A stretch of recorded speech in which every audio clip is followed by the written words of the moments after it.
One night in August 2016, Kyoei was on a bus heading to his parents' house. Since he could not sleep, he pulled out his phone and started watching an official stream from Succeed Soft. During the stream, Succeed Soft announced the launch of a new game. Kyoei was surprised to learn that the scenario for the game was written by Koego Kyuichi, the theme song was performed by Nana, and the character designs were created by Akishi Mashino. The three of them were known as stars of the Platinum Generation. Kyoei was certain the production cost for the game must have been huge and the reaction from fans would be incredible. Kyoei had always loved games, anime, and light novels, and he had dreamed of working in that industry. In the past, he quit his office job and joined a Bisujo game development company, but the reality was far harsher than he had imagined. The games they made did not sell, and the company eventually shut down. By the next morning, the bus reached its destination. Kyoei got off and continued his trip on foot. At 28 years old, he was still single and broke. He had lost his job and could not pay his rent, so he used the little money he had left to buy a ticket to his parents' home. After arriving, he immediately lay down in his old room.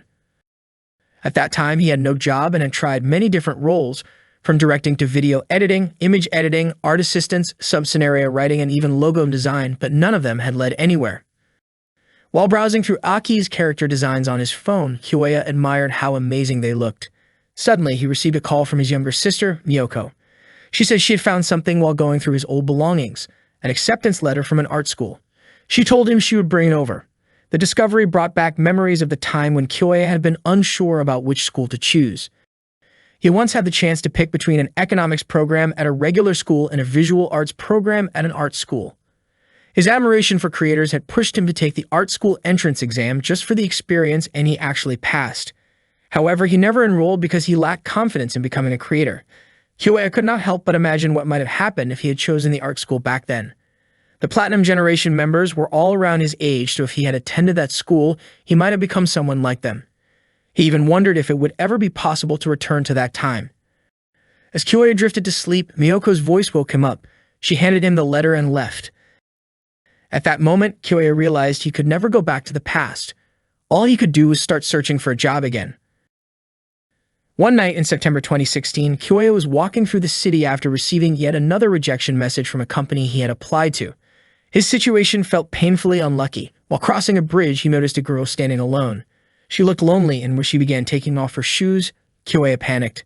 Thinking she might be in danger, he shouted and ran toward her, pulling her back to safety. Later that night, they talked at a cafe. The girl introduced herself as Eiko. Kyoei apologized repeatedly, explaining that he thought she might have been trying to harm herself. Eiko was surprised and asked if she had really looked like someone with that intention. Feeling awkward, Kyoei admitted that she simply seemed lonely. Eiko eventually shared that she was dealing with a serious problem at work. One of her staff members had suddenly left during a critical time.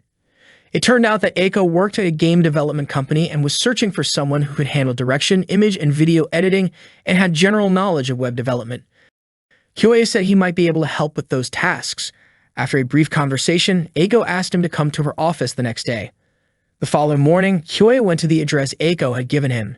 He was stunned when he arrived and saw that it was the headquarters of Succeed Soft. He lightly slapped his own cheeks to motivate himself, realizing this could be the chance of a lifetime. He then walked toward the building of Development Group 2. Inside, Kyoei met Eiko again. She greeted him warmly and introduced herself formally as the leader of Succeed Soft's second development group. Kyoei greeted her politely and could not hide his amazement. Even though Eiko might be younger than him, she was already leading a team, a remarkable achievement compared to where he was in life. Eiko explained what his work would involve and led him to the materials room, a space used to store reference items for new projects. The room was messy because of a shortage of staff. She told Kyoei that his first assignment was to organize the entire room. Although it sounded like a tough task, Kyoei was grateful to have found a new job. He immediately started sorting through the folders on the computer, arranging them in a clear order. By the end of the day, he had accomplished a lot, organizing files with both numbers and letters for easy identification, creating digital backups, storing printed copies on shelves, labeling toys and figurines, and logging everything into the computer. When Eiko checked the room, she admitted that Kyoei's work had exceeded her expectations. One day in September 2016, one of Kyoei's co-workers asked him for help to speak with a writer over the phone, saying that Kyoei's gentle and thoughtful approach was exactly what they needed. His presence in the office was truly helpful to everyone around him. His work results were excellent and always met the targets, and he never hesitated to lend a hand to others. Eiko felt genuinely happy to see him there. That evening, Eiko invited Kyoya out for dinner.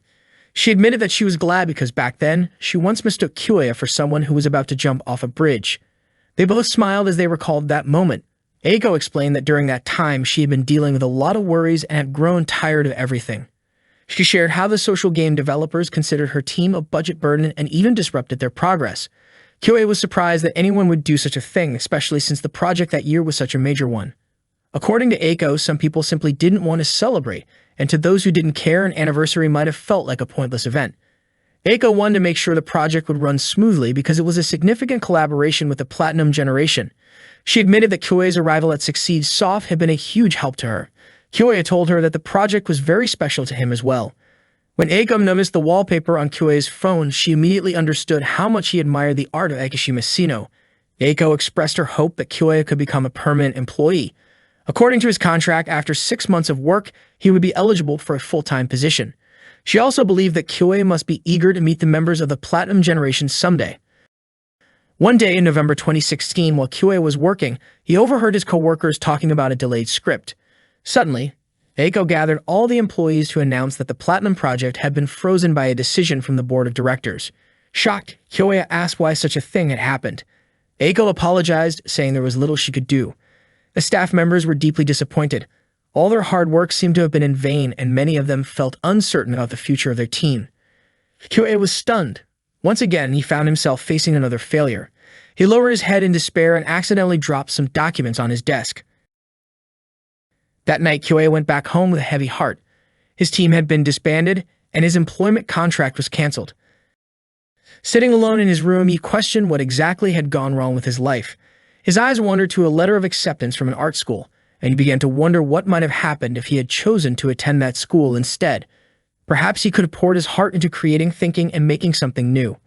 Perhaps he could have met the Platinum Generation, worked alongside them, and inspired each other. Frustrated, Kyoya threw the letter into the trash and cried, realizing it was all too late. Eventually, he fell asleep, only to wake up to the sound of Miyoko calling his name.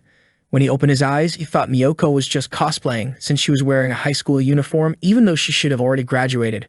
Miyoko asked what he wanted to eat for the celebration. Kyoya was confused and had no idea what celebration she was talking about. Miyoko explained that he had looked so happy earlier when he was accepted into Umaka Art School. Kyoya, bewildered, replied that it had been 10 years since that happened. Miyoko, of course, didn't understand what he meant. Looking around his room, Kyoya noticed something strange. His bookshelf only had 7 volumes of Zero no Tsukaima, and several other books like Haganai, Asterisk, and No Game, No Life were missing. He also wondered why he still had a CRT monitor that he should have thrown away long ago. There was even a PlayStation 2 instead of a PlayStation 3. To his surprise, his smartphone had turned into an old flip phone. When he finally looked at the calendar, Kyoya realized that he was somehow back in the year 2006. For someone who always believed that time could never go backward and that life offered no second chances, it was shocking to find himself in the very past he had once wished to revisit, now with the possibility of making things right. Kyoya found himself back in the year 2006, and he decided to enroll at Umaka School of Arts. In April of that year, he officially began his classes there. Kyoya had no idea why this had happened to him. What he did know was that he had traveled 10 years into the past, returning to the exact moment when he was supposed to choose a university. Instead of dwelling on how strange the world could be, he chose to focus on shaping his own future. That day, Kyoya walked toward the place where he would be living during college. Carrying only the essentials, he set out to find his new residence. In his previous life, he had taken a safer, more conventional path because he doubted his own potential. That choice had led to many bitter experiences, so this time he decided to enroll in an art school to pursue the chance of a different outcome. Later that day, Kyoya arrived at the shared house called Kiriyami, which would now be his home. Before long, his belongings were delivered. He immediately began unpacking and organizing his room. After a while, exhaustion set in, and he decided to leave the rest for tomorrow. Taking a break, Kyoya grabbed a bottle of yogurt and drank it. He remembered his father's advice to eat more fermented foods like those containing lactic acid or natto because meals prepared while living alone might not always be balanced. While unpacking, Kyoya thought that becoming an art student might give him the chance to work with talented creators like Shino Akishima, Kyuichi Kawago, and Nana. Eventually, fatigue caught up with him and he fell into a deep sleep. Suddenly, he heard someone calling his name. Kyoei opened his eyes and was startled to see the president from his old workplace standing before him. The president urged him to wake up and reminded him that the Seiki Puriketsu project wasn't finished yet. Before he could process what was happening, debt collectors appeared and surrounded him. Confused, Kyoei thought it was all a misunderstanding. It turned out to be part of a film shoot. The president told him to run, saying that life was like filmmaking, where a second take could change everything. He encouraged Kyoei to chase after his bright future. In this second take, Kyoei sprinted toward the light, determined not to let his life end without trying again. Kyoei then woke up once more. As he opened his eyes, he saw a girl sleeping beside him. The scene felt oddly similar to a visual novel he had once worked on. At first, he thought he was still dreaming, but shock quickly set in, and he sat up abruptly. The girl slowly woke up too, rubbing her eyes. Kyoei stared at the cute stranger as she moved closer, surprising him. She was simply thirsty and reached for his yogurt without hesitation, enjoying it with delight. Curious, Kyoei asked who she was. The girl began to introduce herself, but before she could finish, she accidentally slipped and fell onto him. The noise startled the other residents of the house, and they rushed to check the source of the commotion. When they opened Kyoei's door, they were stunned to see the position the two were in. Kyoei quickly tried to explain the situation. The girl clarified that her futon hadn't arrived yet, so she ended up sleeping in Kyoei's room for the night.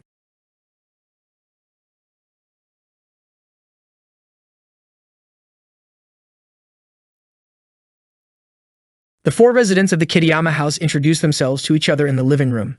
Kogure Nanako was the first to speak, sharing that she came from Shiga Prefecture. Kyoei guessed that Nanako was probably popular and had a slightly flashy Gyaru vibe. The guy sitting next to Nanako joked about whether Kogure sounded like the name of a crime family. Feeling offended, Nanako immediately punched him lightly in protest. The guy then introduced himself as Rokuanji Tsurayuki, and Nanako commented that the surname Tsurayuki sounded pretty cool. After that, Kyoei introduced himself. Nanako then asked Kyoei to explain what had happened since yesterday. Kyoei told them that everything was just a series of unfortunate coincidences. Tsurayuki was surprised that Kyoei had ended up sleeping next to a girl he had just met by pure accident. Nanako didn't believe the story so easily and playfully threw a pillow at Kyoei. The girl who had shared the room with Kyoei then introduced herself. Her name was Shino Aki, and she was from Fukuoka. Tsurayuki pointed out that the name Shino Aki sounded more like a boy's name. Aki explained that Shino was her family name while Aki was her given name, but Kyoei and the others ended up calling her by the nickname Shinoaki instead. Kyoei, Aki, Tsurayuki, and Nanako would now be living together in the Kitayama house. Kyoei and Aki shared the second floor, while Tsurayuki and Nanako stayed on the first floor. They divided household chores for the week, and that day it was Kyoei's turn to cook.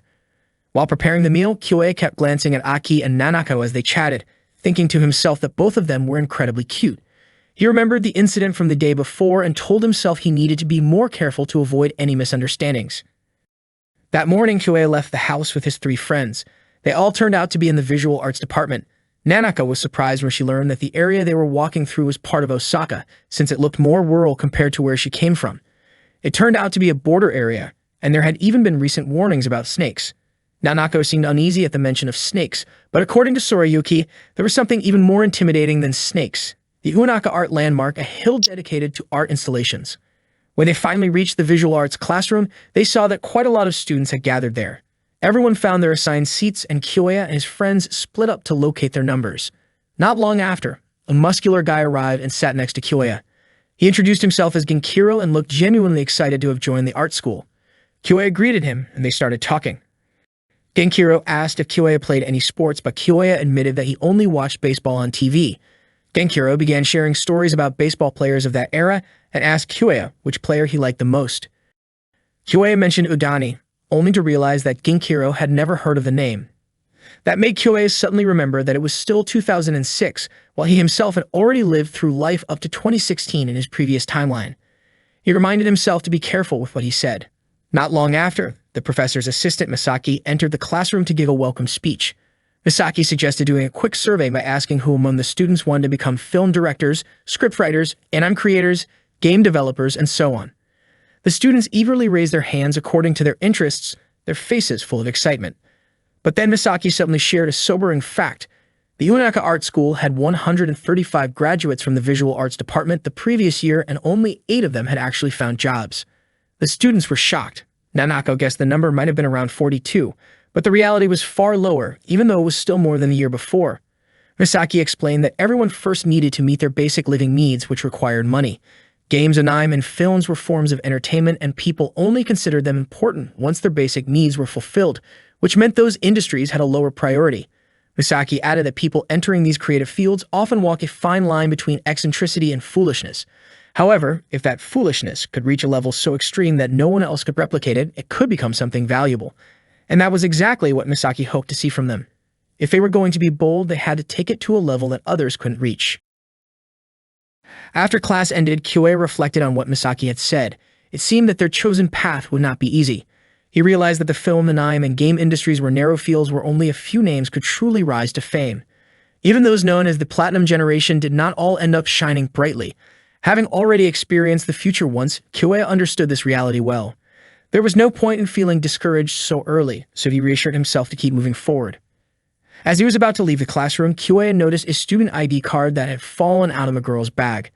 He picked it up and returned it to her, only to be stunned when he saw that it belonged to Eiko, the team leader from Succeed Soft. Without thinking, Kyoei accidentally called her leader.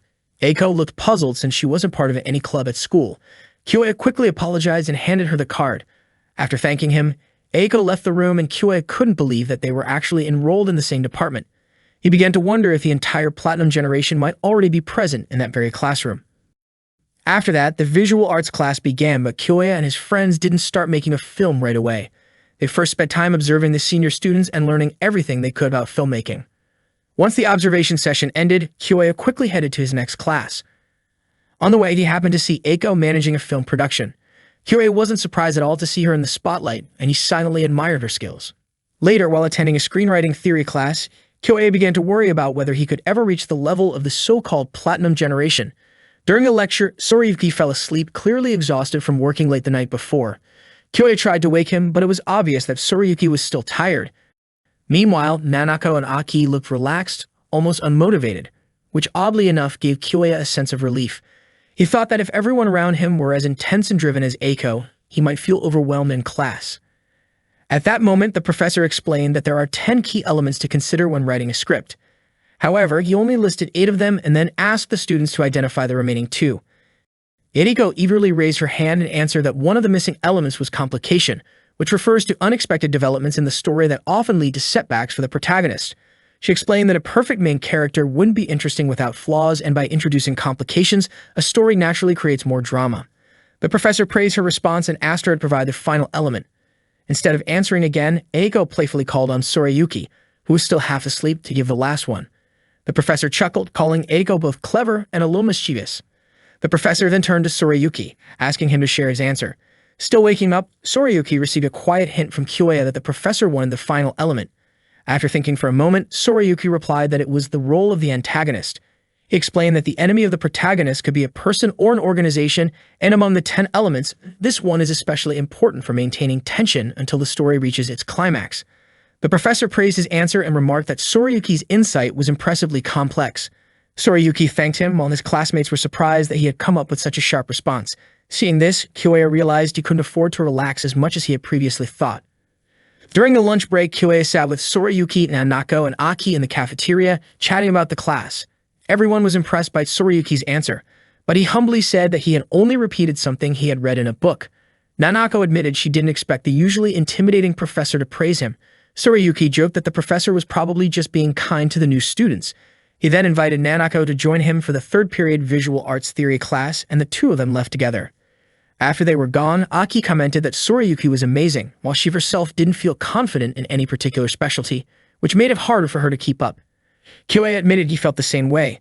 He had once believed that the extra 10 years of life experience he carried with him would give him an advantage, especially since he had some exposure to the entertainment industry, but he was starting to realize that his basic knowledge was still lacking.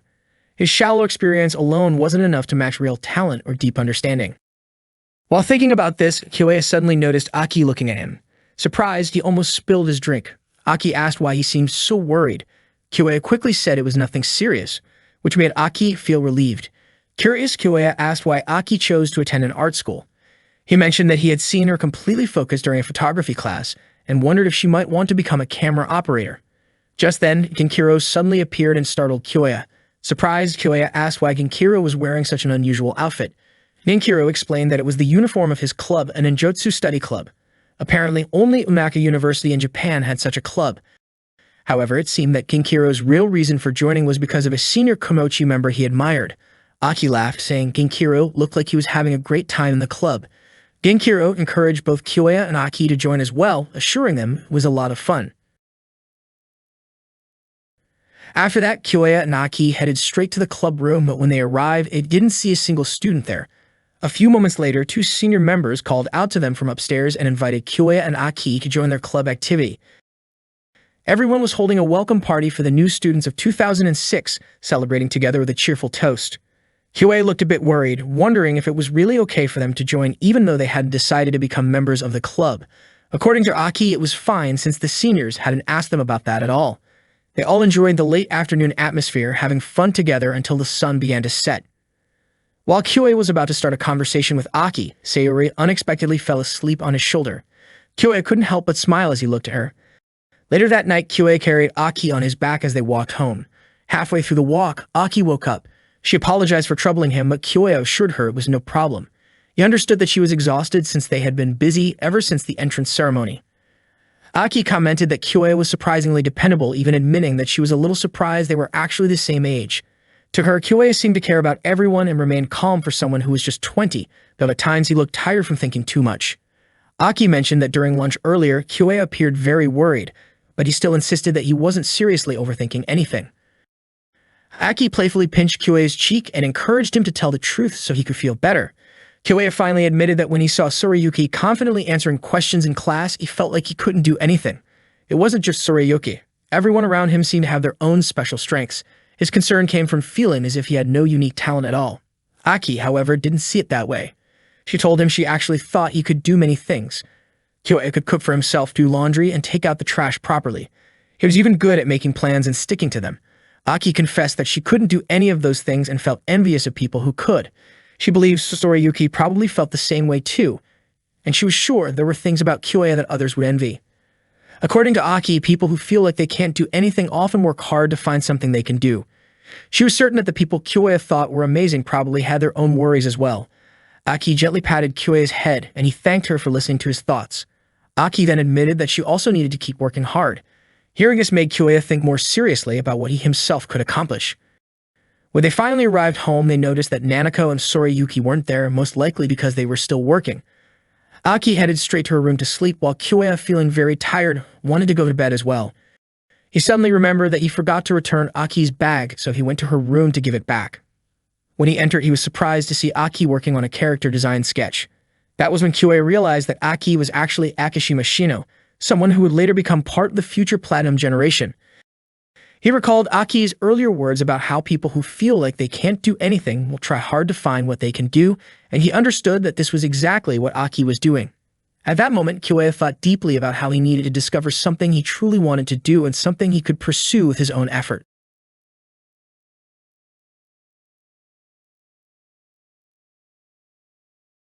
Aki scolded Tsurayuki for eating her ramen without permission.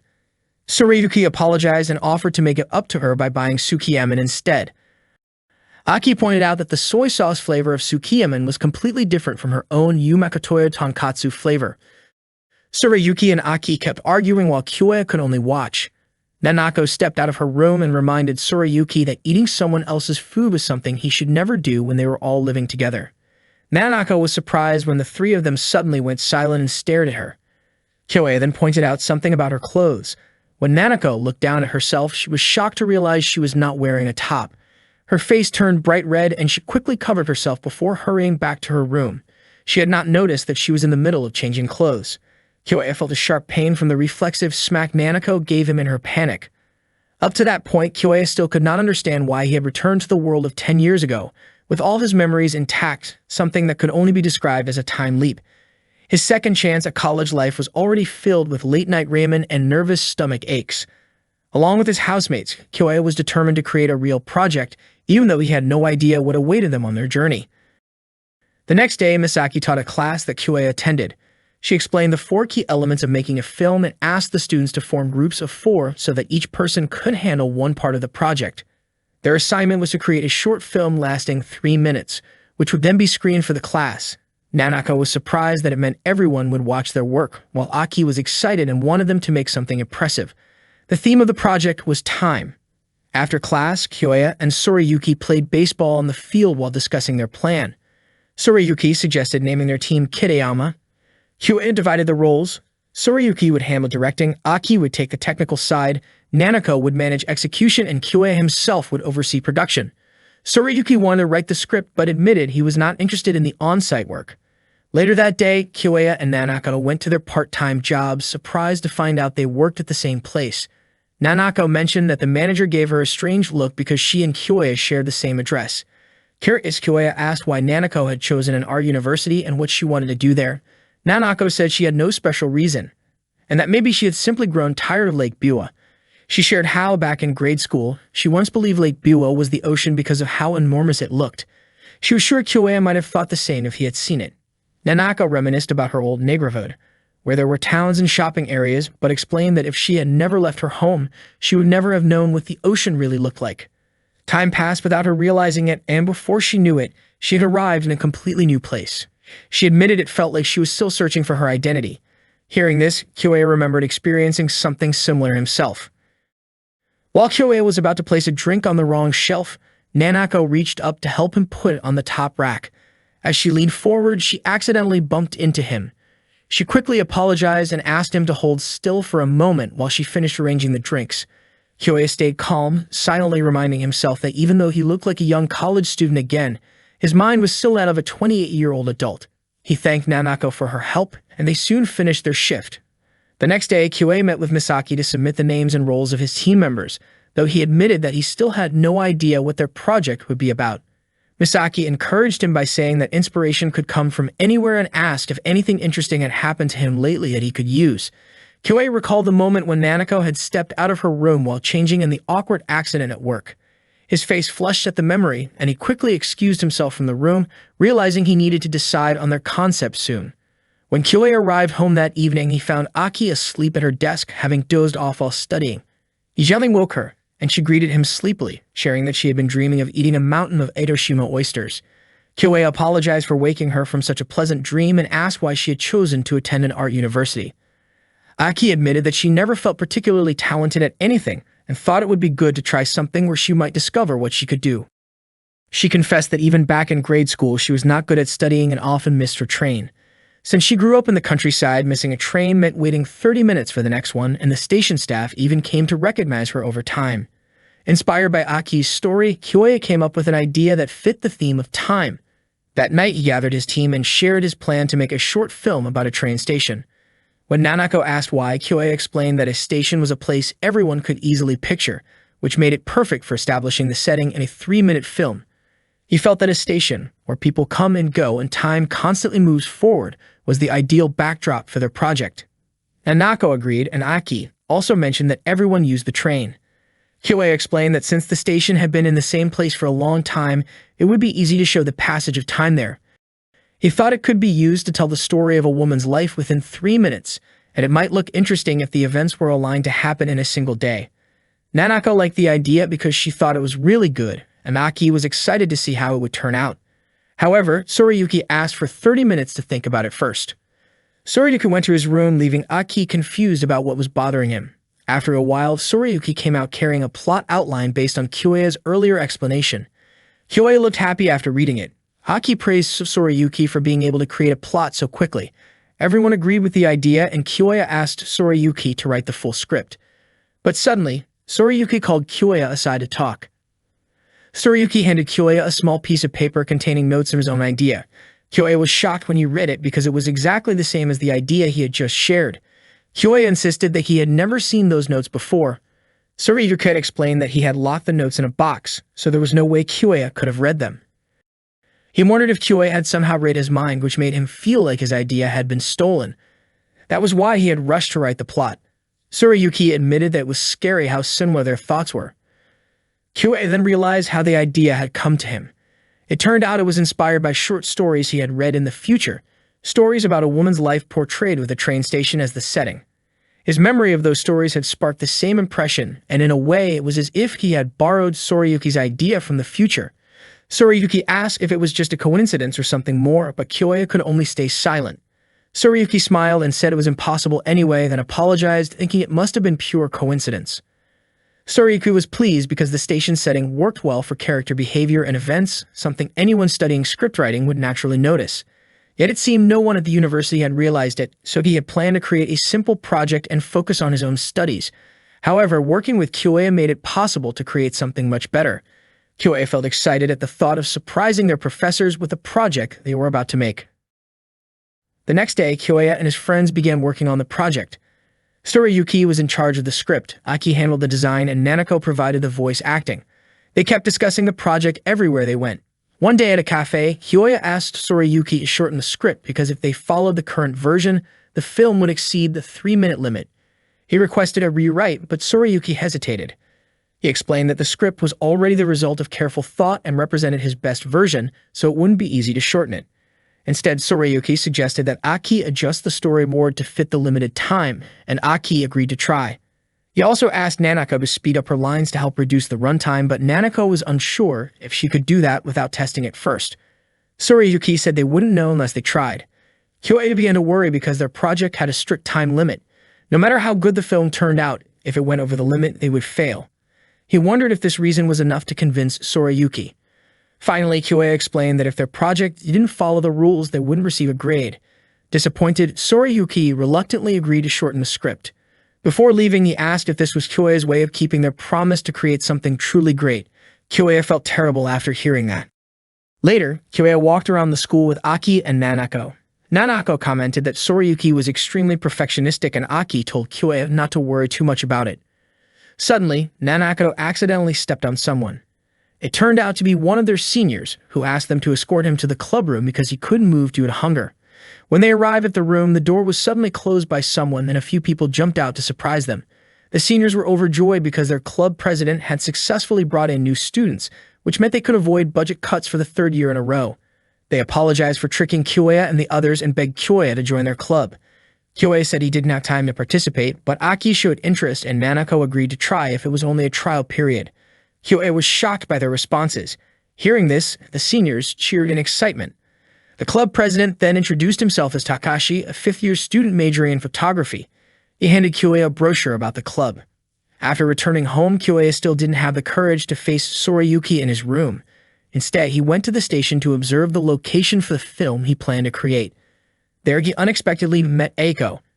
Eiko was surprised to find out that Kyoya's team was also planning to shoot a film at the station, just like her team. She was confident that her team wouldn't lose to Kyoya's, even though she didn't know what kind of film he was making. Eiko openly admitted that her team aimed to achieve the highest score. Not wanting to be underestimated, Eiko asked about his film's concept, the key elements, and how his team planned to use their 3-minute time limit. Since Kyoya was part of the production team, she felt he should be able to explain those details. Eiko reminded him not to take filmmaking lightly. After that conversation, Kyoya went to meet Misaki to submit the application form for his team's film project. Misaki immediately stamped the form and mentioned that she understood the kind of worries the production side usually faced. She had even heard about the arguments within Kyoya's team. Misaki then showed him a script from a previous project that had gained a lot of attention and even seemed like it could win awards. However, despite the initial excitement, the film's reputation ended up being poor. The director and cast apparently acted without proper coordination. The runtime was too long and the pacing was ruined, wasting the strength of the story. Misaki explained that a script is not a finished product, and when a project is still at the script stage, it doesn't mean it's doomed to fail. The real danger comes when the production side gives up. That's when a project truly collapses. Just like Eiko had said earlier, Kyoya needed to take the process of filmmaking seriously. Misaki also reminded him that everyone involved in creating a film is a creator, so there's no hierarchy of importance. Kyoya thanked Misaki and headed home. On the way, he realized that time might feel limitless, but nothing would ever change unless he took action. He immediately went to see Sorayuki and apologized, asking if they could talk things over once more. Sorayuki told him to do as he wished since the issue was already in the past. But Kyoya insisted that nothing had truly started yet. He agreed with Sorayuki's earlier words that they were only about to begin filming and editing, and he wanted to discuss everything again. Concerns about the runtime could be dealt with later. Hearing this, Sorayuki smiled and regained his motivation. Aki and Nanako felt relieved to see the two of them reconcile. The next day, the four of them went to the station to start shooting their video. However, something unexpected happened. The camera that Tsurayuki had borrowed turned out not to be a video camera. Tsurayuki was shocked to realize this mistake. Someone suggested finding another camera, but Kyoya rejected the idea because it would take too much time. Tsurayuki felt guilty, and Aki pointed out that there seemed to be no other option. Hearing that phrase, Kyoya was struck by how often he had said something similar in the past, words he had regretted for the last 10 years of his life. But now he had a second chance. He realized he had a choice. Either keep making excuses and achieve nothing, or keep moving forward for the next 10 years. Kyoya declared that they were not out of options.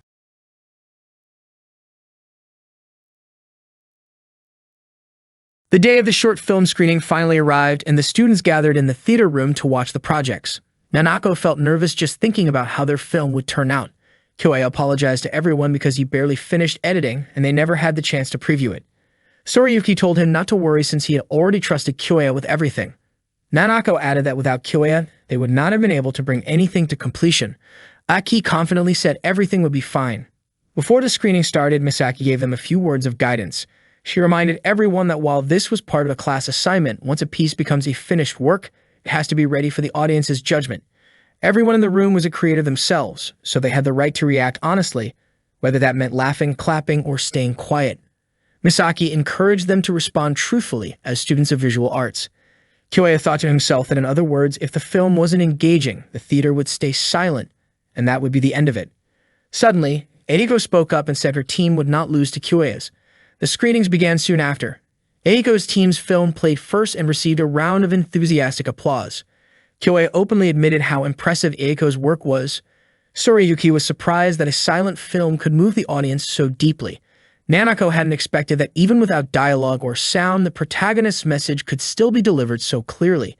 Aki commented on how visually beautiful the film looked. Kyoya acknowledged that in terms of polish and overall quality, Eiko's team was on a completely different level. Next, it was time for the Kitayama team's film. Aki worried that their film might be compared to Eiko's because both were set in train station. Kyoya silently hoped their project would receive a good reaction from the audience. As the film began, the audience was surprised to see that it used a series of still images edited in sequence to create the illusion of motion. That was the method Kyoya had to come up with. Earlier, he had told the team that they would try something different.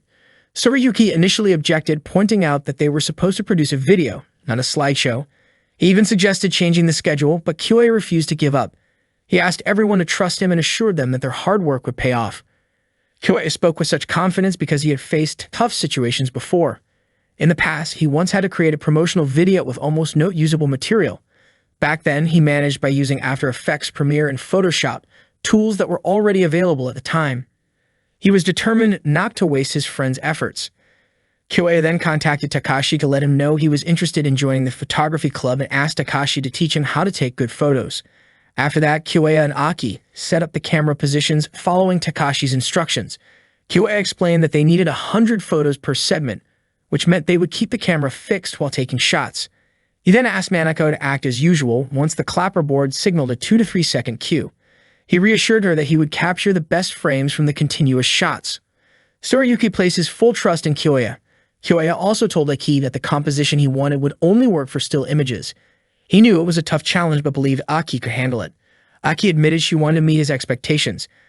Kyoya also borrowed Nanako's digital camera to take 15-second bursts of still shots to piece together the story. During the shoot, Kyoya asked for Takashi's help to guide the process. Together with their classmates, they worked on capturing every shot until late afternoon. The short film was finally screened in front of the entire class. Kyoya silently wished for everything to go well. When the film ended, he was stunned to hear Eiko and the other students applaud. Genkiro was even moved to tears after watching it. Tsurayuki couldn't believe they had received such lively applause. Aki felt completely satisfied, and even Eiko acknowledged Kyoya's skill. Afterward, Kyoya felt an overwhelming sense of relief. Eiko's team secured first place, which was no surprise, while the Kitayama team earned third place. Kyoya couldn't help but think that if they had been able to produce the film exactly as planned, their score might have been even higher. Later, when only the Kitayama team remained in the theater, Kyoya apologized if his editing hadn't been good enough. But Tsurayuki admitted he was more frustrated with himself for not knowing what Kyoya had been doing during the shoot, especially since everything turned out so well in the end. He praised Kyoei's skill and reflected that if his own script had been a revised version based on Kyoei's feedback instead of the first draft, the film could have been even better. Nanako also praised Kyoei's incredible idea, admitting that all she did was follow his direction, yet the results still amazed her. She confessed that acting in the film made her want to perform again. Nanako promised she would do even better next time because she wanted another chance to act. Aki teased Kyoya, calling him sneaky because he was usually so quiet, yet when he became passionate, his eyes seemed to light up. She even admitted that her heart raced during both the shoot and the screening. Misaki then reminded them that the theater would be closing soon and asked if the four of them had figured out what they wanted to work on next. Aki, Nanako, and Sorayuki each decided they wanted to become even better than Kyoya. Misaki smiled warmly, happy to see the determination in all of them. Meiki told the group that there would be another assignment after the holiday, and she asked the three of them to be ready to respond to Kyoya. As they left the theater room, they talked about the mistakes they had made. They went over Sorayuki's error in handling the equipment, Aki's issue with the timing when creating the storyboard, and Nanako's unexpected desire to act, which had completely surprised Kyoya. At that moment, Kyoya thought that if he could put pressure on the Platinum generation he admired so much, then maybe his decision to remake his life was starting to move in a better direction. Meanwhile, Eiko visited Misaki in her room. She admitted that she was upset about why Kyoei's team did not earn first place. Misaki explained that Kyoei's team created something unusual for a school project and suspected that this wasn't accidental. She believed that the team must have run into problems when requesting equipment. Misaki said that the film wasn't fully planned out, but even so, it had been a long time since she had seen something as interesting as that. If Kyoei's team had actually made that recording as a way to overcome obstacles, then Kyoei's problem-solving ability was far from ordinary. Eiko agreed with her. Misaki then revealed her plan for the next semester's assignment, saying that she wanted Eiko to work together with Kyoei's team.